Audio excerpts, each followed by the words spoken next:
Hi and welcome back to 𝗕𝗘𝗪𝗏, and today guys we're diving into the world of Bitcoin. There's been some interesting news articles kind of put out there, so I'm going to kind of cover those off for you guys so you know exactly what's going on in the space of BTC. We'll dive into this chart. For those who are familiar with the channel will know exactly what's on the background here.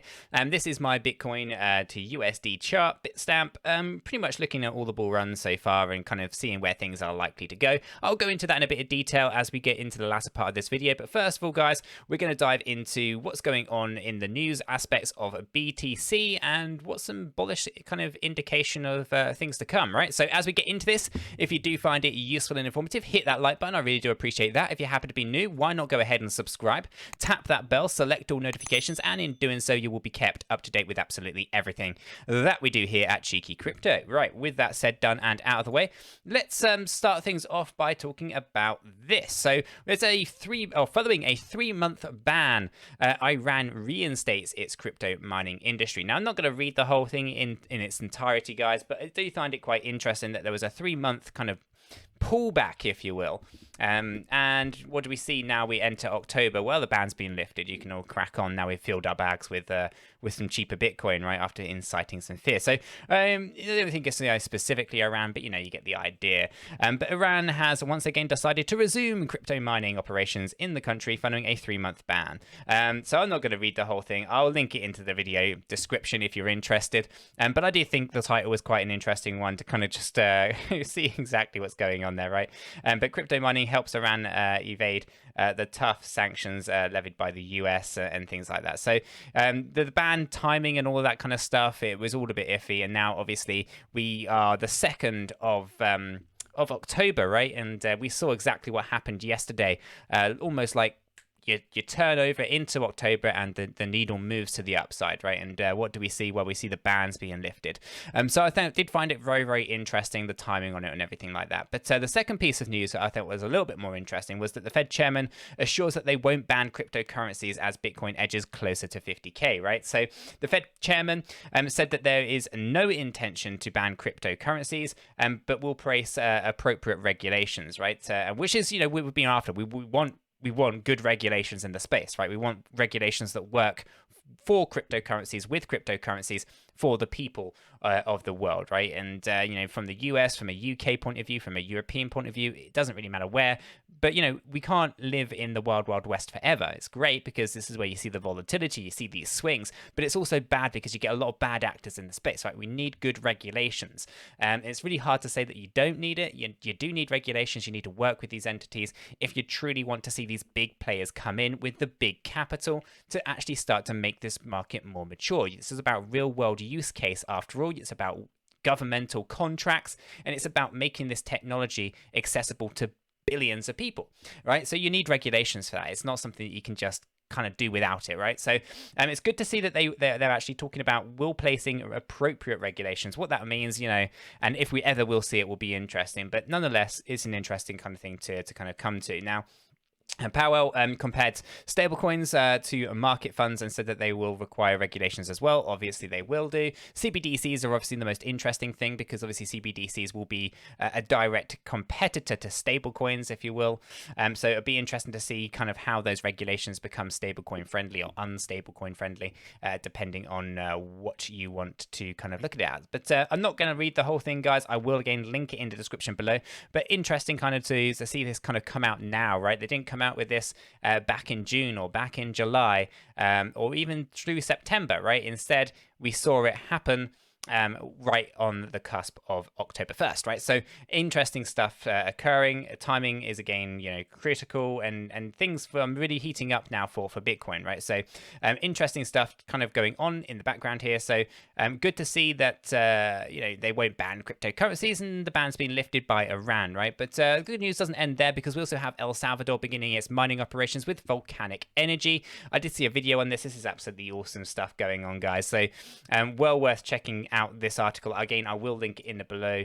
But this is moving forward, right? And the same thing that you see with Africa, you're seeing in El Salvador. You're seeing people, who who have been left behind with legacy systems and actually moving forward with future next generation technology and are thinking outside of the box using greener alternatives, right? And this is a fantastic article, worth reading. I will link it in the description below, but a good kind of thing to end on before we dive into the chart side of stuff. But El Salvador begin their mining operations with the volcanic energy. I think it's worth checking out. There's a few videos out there actually showing the setup processes and things like that. Really interesting stuff if you're into understanding how Bitcoin mining works, and obviously diving into using natural energy to be able to power the Bitcoin mining. So really cool stuff going on there. I really wanted to just kind of highlight those three things, right? One, obviously that this ban was lifted after 3 months, which again, the timing of which is really interesting and critical to understand. And then of course we had the Fed chairman saying that they're not banning cryptocurrencies, and then of course El Salvador. So pretty cool things going on in the space. And again, we're only the 2nd of October, so do expect more to kind of help push the needle, if you will. Now we're going to take a look at this chart. This is Bitcoin to USD. We are using Bitstamp, and this is the weekly chart. For many people who are familiar with the channel or have seen some of my Bitcoin videos will know exactly what's going on here. The yellow lines are the peaks of each bull run, okay? And basically peak to peak, we have a 1,470 days from our 2013 peak to our 2017 peak. So if we applied 1,470 days from our 2017 peak, where does that take us? Well, it takes us to 20th of December 2021. Again, timing is the hardest thing to gauge. Don't rely on that too much, but it's just an interesting way to kind of say, okay, well, here's a rough kind of pinpoint. We'll put a needle there and see where things go. But if we take a look at where the bull run started, right? So back in 2013, we had a 315-day run that saw peak number 1. People thought that was the bear market. We started to pull back down, and that was the end of it, right? Only to go up and peak again. The actual bull run lasted 546 days. From peak 1 to peak 2, there was a 231-day period, right? So we take a look at these and we can analyze that time period, right? So we know that there's a bull run that was 546 days, and it consisted of 2 peaks, right? We had peak 1, which was a 315-day run, and then a following 231 days for a second peak, right? That was your bull run number 1, 2013, 2014, right? Then we obviously go into that bear market. We come down here. We then started bull run number 2, right? Or well, at least according to this data, bull run number 2. This was a 714-day run, okay? It was pretty much more of a kind of a linear kind of curve. We just continued to move up nicely, okay? And it was a longer run overall, right? So an extra couple of 100 days overall. And well, actually a little bit less than that, but you get the idea. So moved up nicely, and we had 1 peak, right?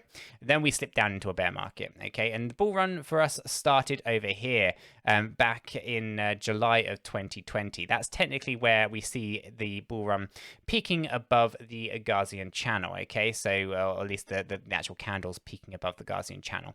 So basically, if we were to end on the 20th of December, that would be a 518-day run, which would not be too dissimilar to our 2013 model at 546 days, right? But again, 2 peaks. We already saw 1 peak. We saw a pullback, which everyone was calling a bear market, and we are looking to peak for a second time. This could be very similar to what we saw in 2013, which means another 200 or so days from where our first peak occurred. This would actually take it a little bit overextending from our 20th of December, but again, that's perfectly fine. It was just a needle in a haystack to try to put a rough pin in.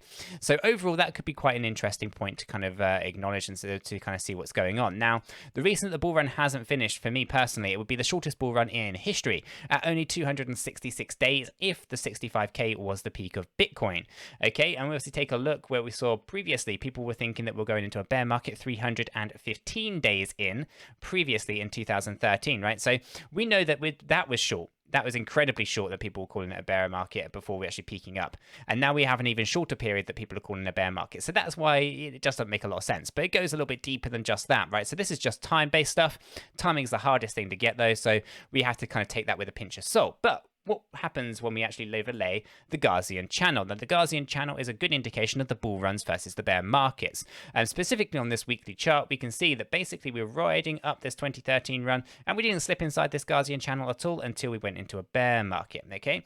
We come out of the Gaussian channel, start in the next bull run, and we stayed above it for the bull run, and then we pulled back into the Gaussian channel, below the Gaussian channel in the bear market. We actually should have started the bull run earlier, but we did have a pullback during everything that was going on with the pandemic, pandemic, the stock market crashing, everything crashing during the pandemic in March of 2020. So we started again just over here, and we started to run back up again. Now we touched on, but we haven't closed inside the Gaussian channel, and as a result, everything is still intact to continue that run to the upside. It's very much aligned to us touching the Gaussian channel back in 2013 down here before absolutely going nuts towards the end of the year. And again, timing is usually the hardest thing to gauge, guys, but 2013, you can bet it was October when everything started running back up again. So everything's really interesting right now on Bitcoin, right? So taking a look at this from not only just a time point of view, but the average, the moving averages of the Gaussian channel over time as well. Taking a look at where all of our bull runs started and our bear market started, the durations of them all, everything's looking pretty good. And again, it lines up very nicely to the stock to flow model and everything that's been expected over there as well. So guys, I really wanted to kind of just do this video to kind of highlight that everything is moving on nicely. We're starting to see some good news in the space.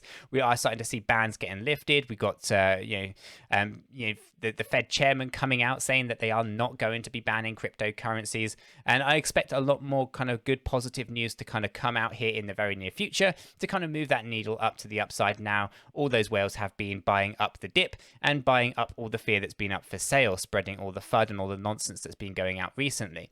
Overall, I am pretty bullish on Bitcoin. I think it's got some pretty good stuff going on. If we jump down into the Bitcoin chart over here, let me just hide the Gaussian channel for a second and jump down into our daily. Here you get to see the Fibonacci retracement tool. We can see the progress that we're making so far and really pushing up above the 50% area now. But obviously we are trying to track above 52K. And again, that comes in just up here, right? So we're looking to try to push up into this area. We wanted to get above the 702. Okay, that comes in over here. And that actually comes in at 54K. Ultimately, for me, the big bull signal really comes in, though, when we get above 57K. Okay, so basically getting a closed candle, preferably weekly, above 57K. That's going to be the 786 area of the fib. That then takes us to those next levels, right? So lots of things occur in the very near future. We do have a cup and handle pattern here, as many of people who have been watching the Bitcoin videos have been aware of. But again, this cup and handle pattern forming this could then show us moving on up to about 67K. I did a whole video on that. So do check out that prediction if it's of interest to you. But basically, we've got a green line just here. 67K is my October price prediction for Bitcoin. That's kind of what the cup and handle is indicating, with the usual kind of cup forming the handle and then the shooting up to the upside. 67,789 is approximately where we anticipate that kind of landing. And again, that would be a new all-time high. And then we'll be looking at to move on up to some of these higher areas. We do have 135K as an interesting set target, and 181 is the 4.236 extension based on the performance of wave 3 and wave 4 on the Elliott theory 5 impulse waves to the upside. If I jump back to the weekly here, you can see those 5 impulse waves and where we are looking to land. So overall, Bitcoin's looking pretty good, and we've been pretty much saying this for a very long time. The bull run hasn't finished. We are still moving to the upside. We've only seen 1,600% in gains so far, significantly smaller than many of these other cryptocurrencies. So very much needed to kind of move this up to the upside to see those interesting gains that we know that are achievable, right? So a 4,000% gain, for example. So overall, lots of things going on with Bitcoin, some fantastic news and some fantastic kind of price expectations for the month of October as well. Guys, I'm going to leave the video there, but hopefully you have found it useful and informative. If you have, hit that like button. I really do appreciate that. If you happen to be new to the channel, why not go ahead and subscribe, tap that bell, select all notifications, and in doing so, you will be kept up to date with absolutely everything that we do here at Cheeky Crypto. With this said, done, and out of the way, I hope everyone has a fantastic day, and I'll catch you all in the next one.